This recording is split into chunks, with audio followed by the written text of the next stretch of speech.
Halo semua, kembali lagi dengan saya Andika. Masih dalam pembahasan kita mengenai JavaScript Array dengan menggunakan TypeScript. Nah, kali ini kita akan membahas mengenai filter. Jadi filter ini adalah sebuah metode yang sudah ada di dalam array, yang tujuannya adalah membuat array baru dari sebuah array yang kita miliki yang memenuhi kondisi tertentu. Nah, langsung saja kita coba ya. Di sini kita gunakan angka arr.filter. Kemudian di dalamnya juga sama, ada sebuah function, dan di dalam function itu juga sama memiliki 3 buah parameter. Yang pertama ada value, kemudian ada indeksnya, kemudian ada array-nya. Seperti ini. Nah, di dalam function ini kita menentukan kondisi yang kita gunakan untuk membuat array baru dari array angka arr ini. Nah, kondisinya misal di sini jika value itu lebih dari 5, kita return true. Tapi jika tidak lebih dari 5, kita return false. Seperti ini. Kita save. Nah, ini akan kita masukkan ke dalam sebuah variabel array baru. Const angka baru. Misal namanya seperti ini. Nah, kita tampilkan angka baru itu seperti apa.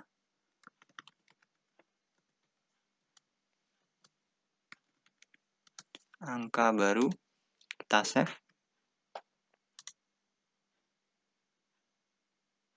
Ya, hasilnya cuma 9. Di sini ada array baru yang isinya cuma 1, yaitu 9. Nah, kita bisa lihat di sini. Dari sekian banyak data di dalam array angka arr ini, kita cuma punya satu data yang nilainya di atas 5, yaitu 9. Nah, kita bisa coba lagi, misal di atas 3. Kita save.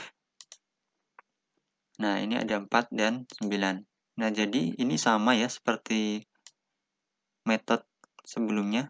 Jadi kita melakukan sebuah perulangan di dalam angka arr ini.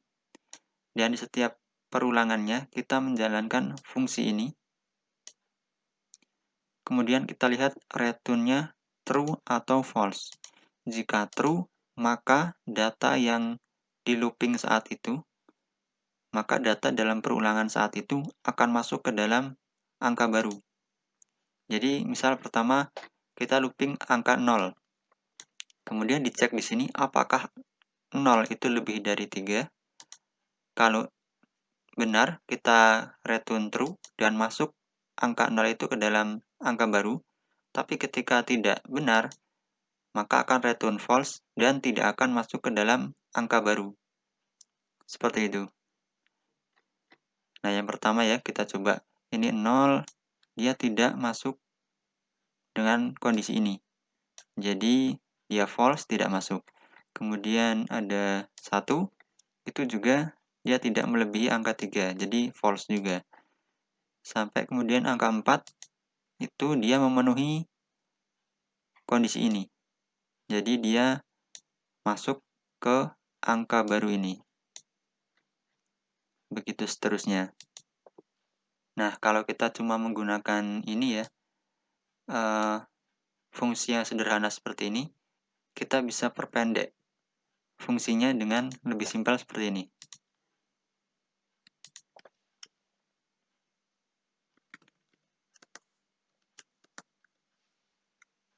Nah, ini hasilnya sama. Nah, ini artinya di dalam function ini kita mereturn kondisi apakah value itu lebih dari 3. Jadi nggak harus pakai if lagi ya. Karena di sini kalau misalkan value-nya itu 0, lebih dari 3, itu kan false. Jadi langsung otomatis false. Tidak usah kita return secara manual.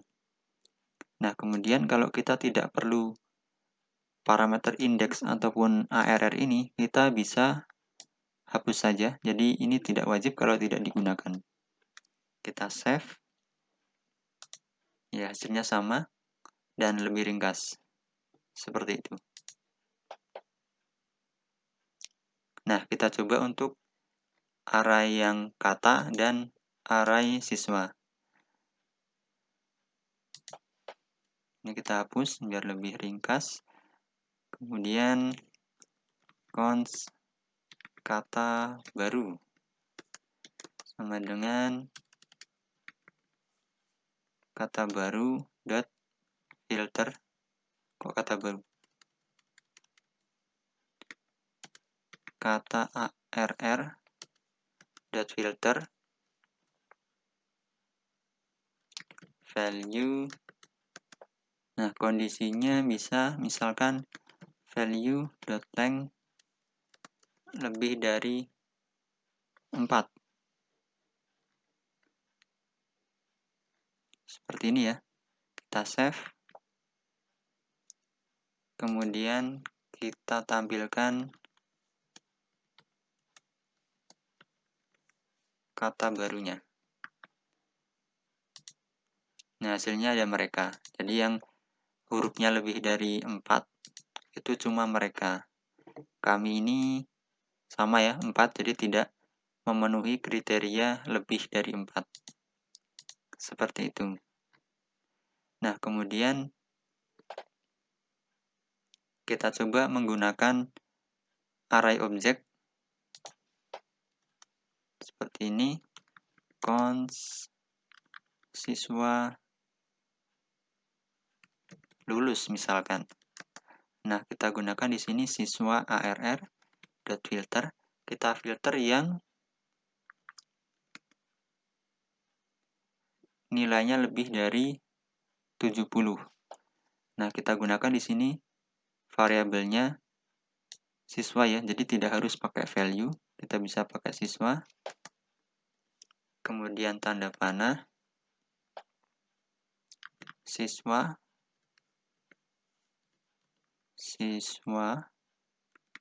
dot nilai itu lebih dari 70. Nah, jika yang kita gunakan cuma variabel pertama ya, yang value ini, kita tidak harus menggunakan kurung seperti ini. Jadi bisa dengan seperti ini aja. Tapi nanti akan otomatis dibuat kurungnya karena saya menggunakan ekstensi prettier ya. Jadi nanti otomatis akan diformat ulang seperti itu. Nah, ini kita tampilkan saja console.log siswa lulus.